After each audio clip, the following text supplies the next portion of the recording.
Welcome and thank you for joining part 1 of Seyfarth's micro-webinar series, The Legal Landscape of Hospitality, Key Perspectives and Considerations.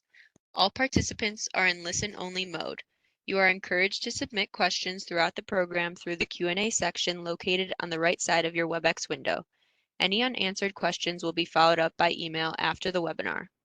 For those interested in CLE Credit, an attendance verification code will be read during the presentation. Please write this code down. It will not be repeated and is required for CLE Credit. Copies of the webinar recording and materials will be distributed to attendees in the days following the webinar. At this time, I'd like to turn the program over to Stan Judkowitz. Stan, you may begin. Thank you, Brooke. Good afternoon and good morning to those of you on the West Coast. The webinar is going to focus on considerations for hospitality venues in connection with cannabis use, and then various issues in connection with employees of hotels. Next slide, please.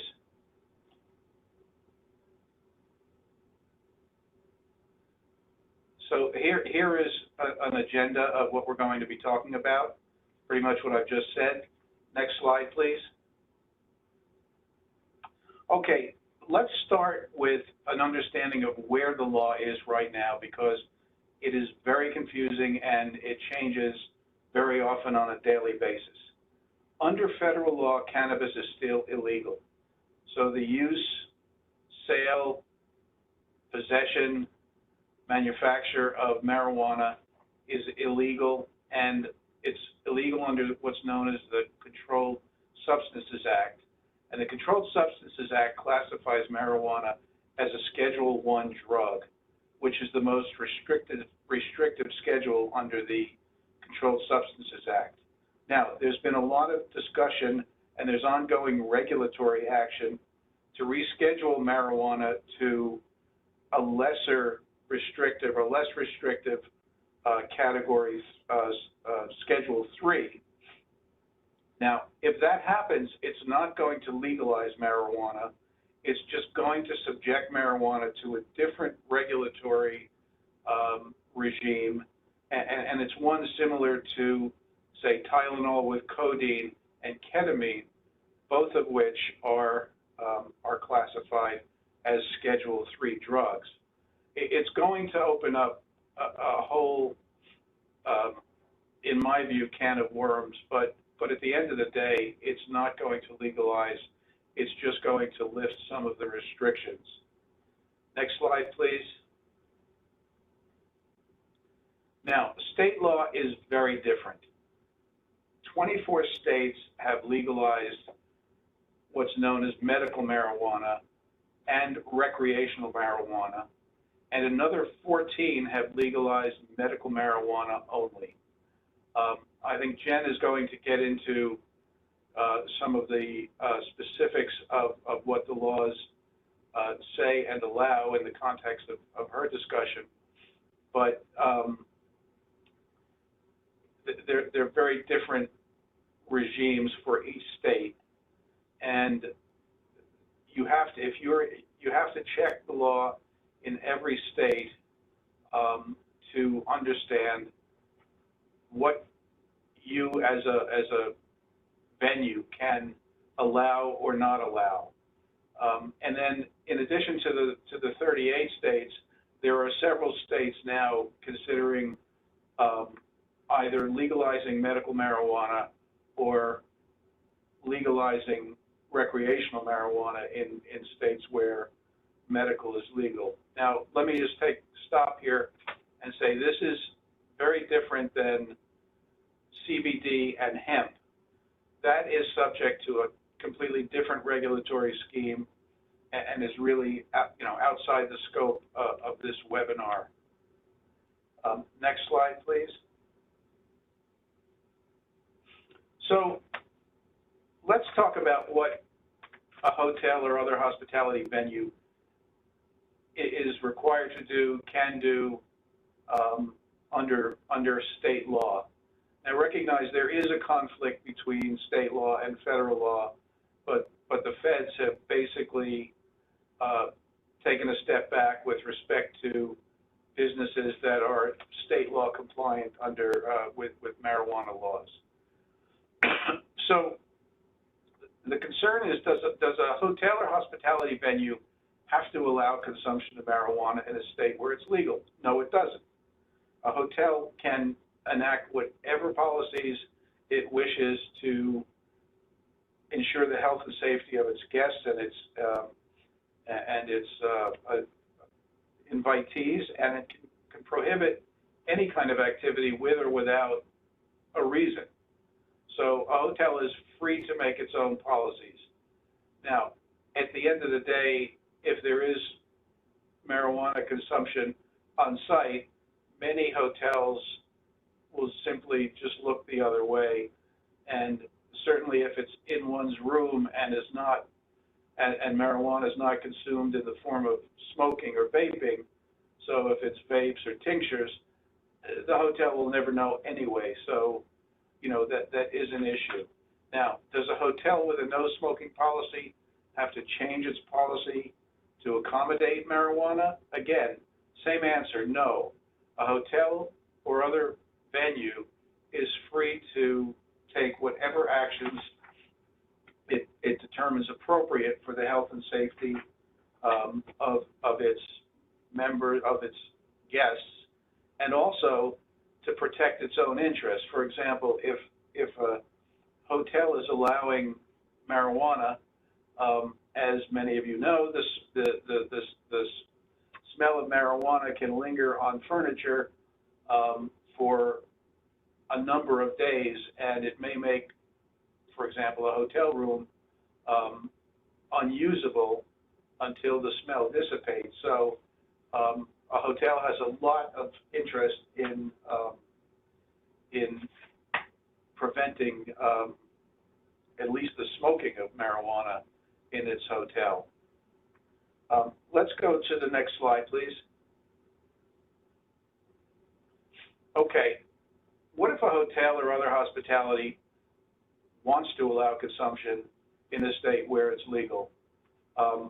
There is a growing segment of the hospitality industry that is 420 friendly and is attempting to attract customers and invitees who can freely consume marijuana on site. Well, it's not as simple as, okay, it's legal under state law.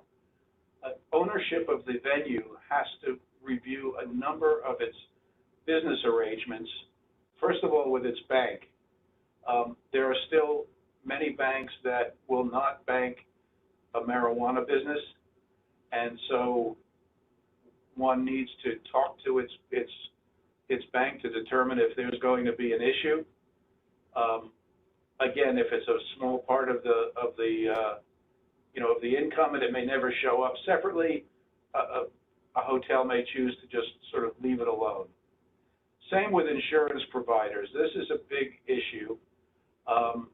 Some insurance providers will allow marijuana consumption as a covered event, but again, it's something that needs to be discussed.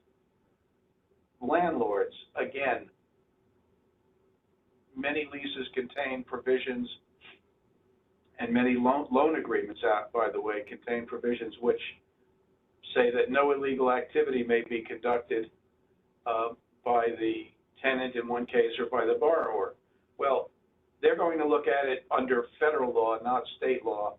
So again, you better have that discussion first. Another big one with respect to hotels particularly, or restaurant franchises, is the franchise agreement. Many of the national hotel chains have prohibitions on smoking generally and on illegal activities. So if you're with one of the hotel franchisors, you better check your franchise agreement. Finally, you ought to check your liquor license. Many liquor license, many authorities that issue liquor licenses prohibit any illegal activity on site, and consumption of marijuana is, again, going to be considered illegal activity under federal law, even though it may be legal in the states. We've seen situations where hotels have come to us and say that, they want to put on a trade show and they're going to give out samples. And my first question is, do you have a liquor license? Yes. Well, do you want to keep your liquor license? Well, yes. So, again, that has to be checked and carefully vetted. Now, having a trade show where there's no marijuana on site may be an entirely different issue. There, if it's just a question of vendors, service providers, and just literature being handed out, that should be okay. Another issue has to do with public consumption. If a hotel is going to be 420 friendly, can it allow marijuana consumption in a lounge? Well, that's very much going to be a function of state law. Many states are starting to allow consumption in lounges, but the venue may need a special license for that.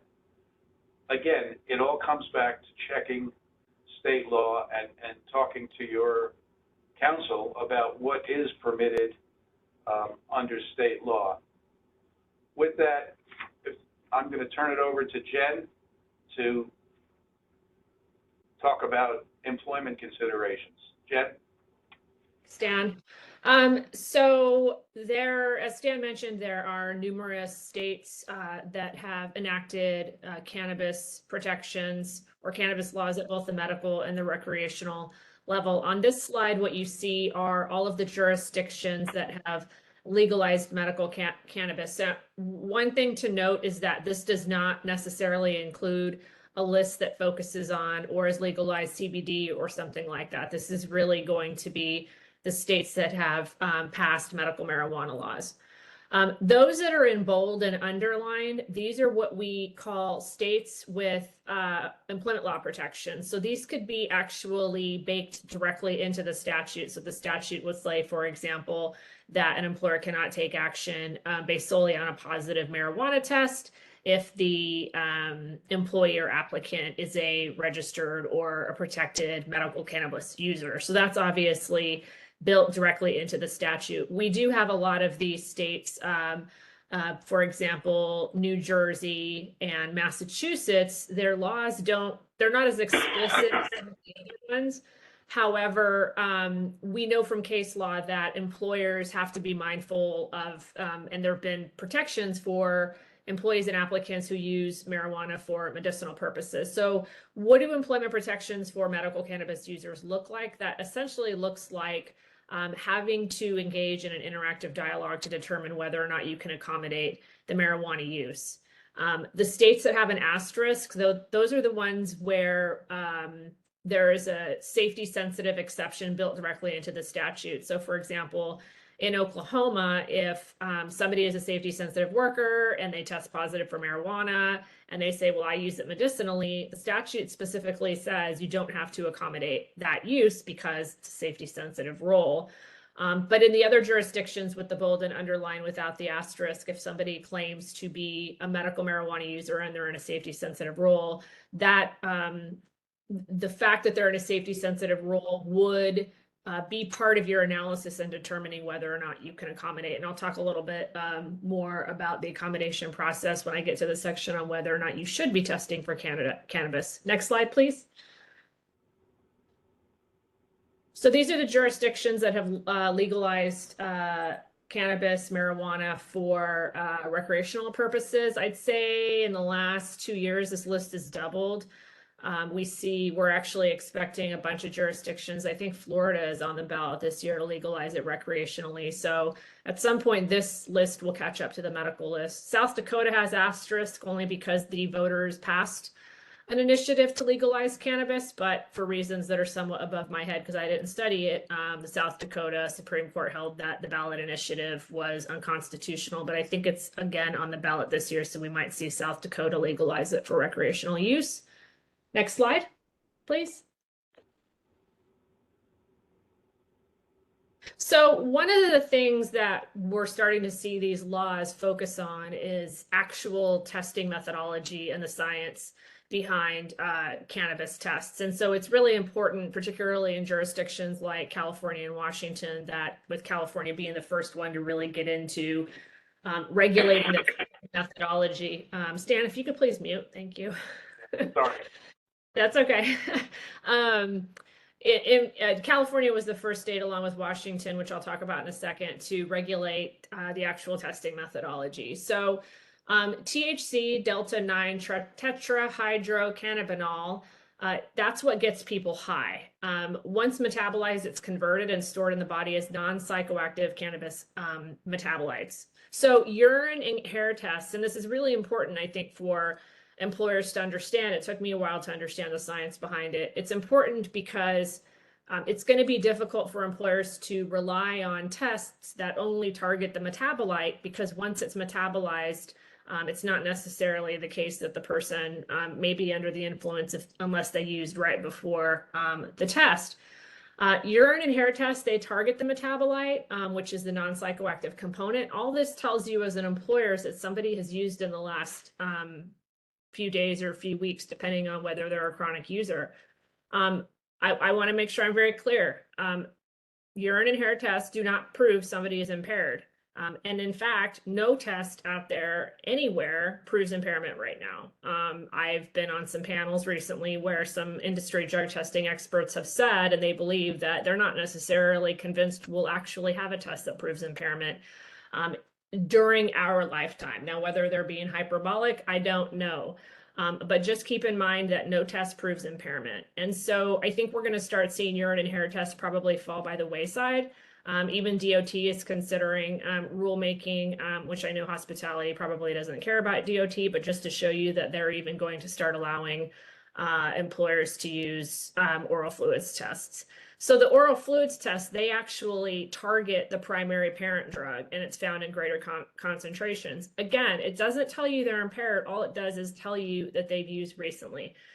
I've been hearing some labs say they've been able to get that detection window down to 3 hours. I'm not sure how accurate that is. I think what I have heard from industry experts is that really what we're down to about a 24-hour detection window. So, you know, in jurisdictions like, for example, let's go ahead and go to the next slide and talk to California. You know, even if you switch to oral fluids, which you have to do in California now, you can't use an oral fluids test. All that's going to tell you is, again, somebody, depending on the window of detection your lab has, somebody used maybe in the last 24 hours. So what California did is they drafted this law that is based on their completely faulty view of the state of drug testing, because they put in the findings to the law that employers have available to them drug tests that show that somebody is impaired, and that's completely false. So what they did is they drafted a law that said two things. One, employers can't take action against people for off-duty use. Okay, so that's easy. Secondly, employers cannot test when they're going for the metabolite. If the test goes for the metabolite, they actually have to switch to a test that shows or that targets the parent. So that means in California, employers have to switch to oral fluid and saliva tests. There is an exception in the statute, and I don't really understand why they did this, which is if you get your methodology correct, so you move to oral fluids for everybody in California, you can take action against a job applicant who tests positive for marijuana with an oral fluids test, but that seems odd to me, considering there's an entire exception or entire protections for off-duty use. And job applicants, it's always off-duty use. They've never worked for you. So I don't know. That's what they did. The problem is that in California now, because the oral fluids test does not prove impairment, if you test somebody in California during employment, reasonable suspicion, or post-accident, I think there's very, very great risk in taking action against somebody for that oral fluids test, because it's possible they used the night before. That test is not telling you they're impaired. And this law essentially makes cannabis users in California a protected class because they can run to the California Civil Rights Department and file a charge. So you send somebody for a reasonable suspicion test, you get the methodology correct, you use oral fluids, it pops positive, you terminate them, they're going to tell the Civil Rights Department, well, this happened at noon and I used it the night before. Well, you have no way of proving they're wrong. You have, unless you caught them smoking it outside or popping a gummy in their mouth or what have you, I think it's going to be really, really high risk to even consider that cannabis test. And I think employers are starting to move away from it altogether in California because they don't want to take the risk and have to deal with the Civil Rights Department. Next slide, please. Now, obviously, if somebody, I mean, I think the key there, and we'll talk about this, is to make sure that you have a very, very strong reasonable suspicion testing program so that if there is a charge and you have to defend it, you can say, look, yeah, we had this drug test. However, you know, he smelled like marijuana, his eyes were red, he was whatever, you know, anything you can do to document and get everybody on board that that's what they saw, the better. Washington went the same way, but Washington essentially just says that employers have to move to oral fluids pre-employment, but it's business as usual during employment. So that's fairly cut and dry in Washington. But I do think, so California and Washington are the two where employers have to really focus on the methodology, but I do think we're going to start seeing more states go that direction. Next slide, please. I do want to talk about Minnesota as well. So Minnesota, they amended their law last year to also protect off-duty use, and they have completely prohibited all pre-employment cannabis tests, period, unless the person works in a safety-sensitive job, they're going to drive, you know, they have a commercial driver's license, or a government contract specifically requires it. Other tests are business as usual, and I'll talk a little bit about drug testing policies in a second, but they have a very, very their Drug and Alcohol Testing in the Workplace Act, or the DATWA, is pretty substantial in terms of policy requirements. Next slide. So one of the questions that I get a lot, and I actually wrote an article a couple years ago called "To Test or Not to Test." That is the question, which is, should employers test for marijuana? And obviously this is not a question that I can answer for you, but I think that, you know, if you get your stakeholders together, you can have a conversation and figure out, you know, if this works for you. But here's some considerations. And one thing that I actually missed from this slide is there are jurisdictions beyond California and Washington that are very, very strict. So for example, New York State Department of Labor, they, a couple of years ago, the legislature amended the off-duty products law to specifically bake into it cannabis use. And so cannabis, off-duty cannabis use is basically, it's completely protected.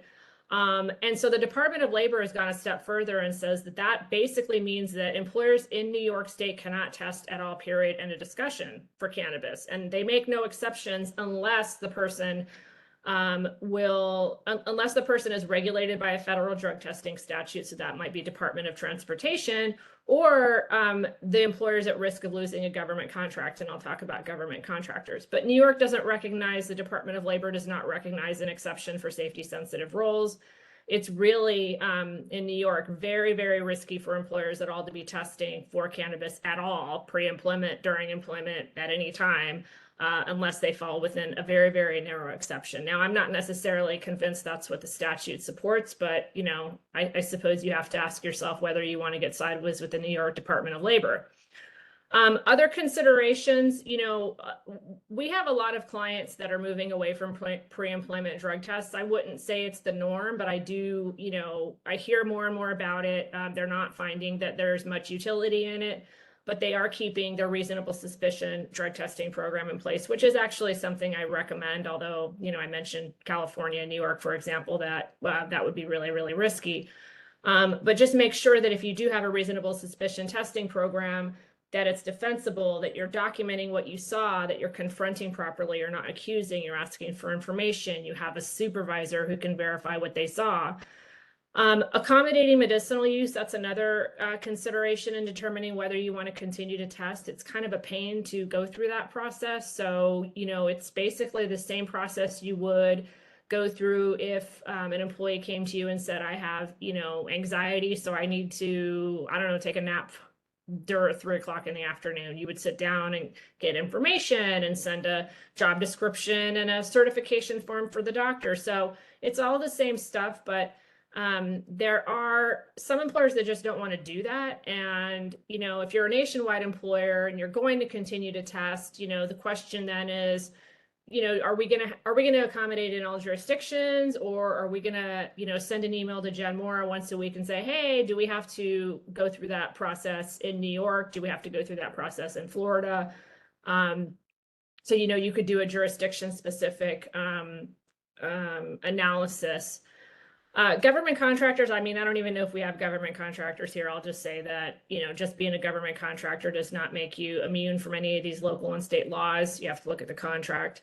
A big consideration is your culture. What sort of employer do you want to be? Do you want to be friendly to the issue? And are you having a hard time hiring people? It could be that given the nature of your workforce, or maybe your location, that, you know, everybody's testing positive and you just can't hire people. And I've had some clients tell me that that's been a real problem. And so they've decided to abandon cannabis testing altogether because they need workers.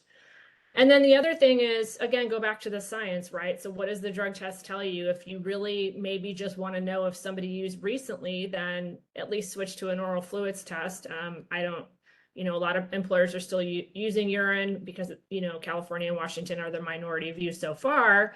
But that's just something to keep in mind, is that your drug testing is never going to tell you if somebody is high at work or that they're under the influence or impaired. So that's another consideration. Last slide. And then, you know, one last final point I'll make is to just make sure that you always keep in mind your drug testing policies. If you are testing, even if you're not testing for cannabis, if you are testing for opioids or cocaine or methamphetamines or anything like that, there are some jurisdictions where you do need drug testing policies, and there are some heavily regulated jurisdictions: Boulder, San Francisco, Iowa, Minnesota. Maine, I don't know why they do this, but you cannot test in the state of Maine unless your policy has been approved by the state. And I will tell you, it is a pain to do this because you have to get an employee committee together and you have to talk about what's going to be in your policy, and then you have to submit it and get approval. There is this template, you know, policy on the state's website that will help push it through quickly, but that's something to keep in mind.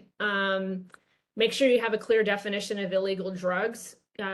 Think about, you know, if you don't include in your definition of illegal drugs, you know, marijuana, and then in California, somebody is terminated for testing positive for illegal drugs, they're going to say, well, it's legal. What are you talking about? So if you want cannabis to be part of your drug testing protocol and you're going to be taking action against people because of those positive tests, make sure your policy is clear about that, because that's a nice loophole for employees to argue, I didn't know I violated policy. That's not what it says.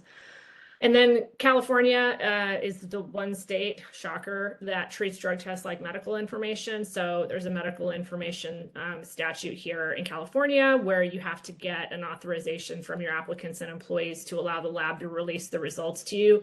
And again, silly little requirement, it's got to be in font 14. So if you have that, please don't modify. I don't know why. Maybe they think that font 12 is too small. So let's go to the next slide as we wrap up. We do have CLE for you today. You can either scan the QR code, or the attendance verification code is SS, as in Seyfarth Shaw 3030. Again, that is Seyfarth Shaw SS 3030. And I don't know if we have enough time for questions. We've only got 2 minutes. Let's go to the next slide. This is an ever-evolving area of the law. We have an amazing blog called The Blunt Truth that I'm sure Stan will be very glad I'm promoting right now. So I encourage you to sign up for it because we post all the time on these very issues. And if you have questions, you know, I know this was short, please reach out to me or Stan. More than happy to help. Don't worry, we're not going to bill you or, you know, beg you to be a client or anything like that. We would love to hear from you. So I appreciate everybody who came out today. Thank you so much. And thank you as well.